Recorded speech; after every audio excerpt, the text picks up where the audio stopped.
निर्धारित किए कि अब संघर्ष कब तक चलेगा? संघर्ष पहले हुआ था, अब संघर्ष नहीं होगा, संघर्ष का रूप बदलेगा। इससे क्या कि 2003 में हुआ जो संघर्ष 2006 में हुआ, पर 2006 में भूषण खाली नहीं, उनकी नमाज परिसर में नहीं, बाहर कहीं भी छत पे ले जा कर दी।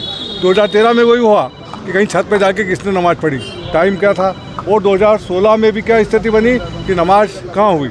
हिंदू समाज ने बहुत साल आखिरी दिन तक खड़े रहे। हम 2013 में भी डंडे खाए, 2006 में भी खाए, अब 2016 में डंड तो खाए और 2026 में डंडे मारेंगे। अब स्थिति ये, अब किसी हालत में हम दबेंगे नहीं।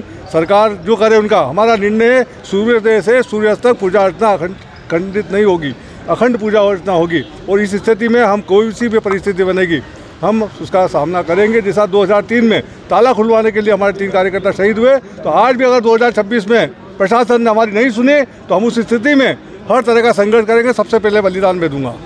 दोनों तरफ आपकी सरकार है, फिर ज्ञापन सरकार देखो, सरकार होती है, उसके लिए उसकी एक सीमा होती है। आप संविधान लेके चलते हैं, पर हमारा कोई संविधान, हिंदू समाज का संविधान है कि इस साल पूजा अर्चना होना मतलब होना। मतलब आप मान रहे हैं सरकार तुष्टिकरण कर रही है? तो सरकार देखो, बात सुनो, सरकार का जो काम है वो करेगी। जैसे कैलाश विजयन का, कैलाश 2006 में क्या स्थिति बनी कैलाश विजयन की, क्या रुके धार में? फिर वो क्या स्थिति बनी धार में 2006 में, जब उन्हें जिस प्रकार से षड्यंत्र करा कि किस प्रकार से लोगों को लेकर आए थे। और 2006 में भी संघर्ष किया और हमने आखिरी दिन तक भोजशाला खाली नहीं करी, और ना 2013 में खाली की और ना 2026 में खाली करेंगे। मतलब अब की बात छत पे भी नमाज नहीं पढ़ने दी जाएगी? देखो, छत पे एक किस प्रकार, जब टाइम पे नहीं हो, सुबह 10 बजे नमाज पढ़ ले तो क्या मान लो, टाइम नमाज का क्या है 1 से 2। और मेरा तो हिंदू समाज यहाँ जितने खड़े हैं, आप सब पत्रकार खड़े हैं, सबसे आग्रह है क्या मंगलवार के दिन हम हिंदू हैं, पूजा अर्चना करने आए, तो ये महासरस्वती का जो 26 का जो यहाँ लेके संकट आए कभी नहीं होगा। अगर हिंदू समाज साथ में खड़े हैं, हम पत्रकार नहीं, पहले हिंदू समाज है।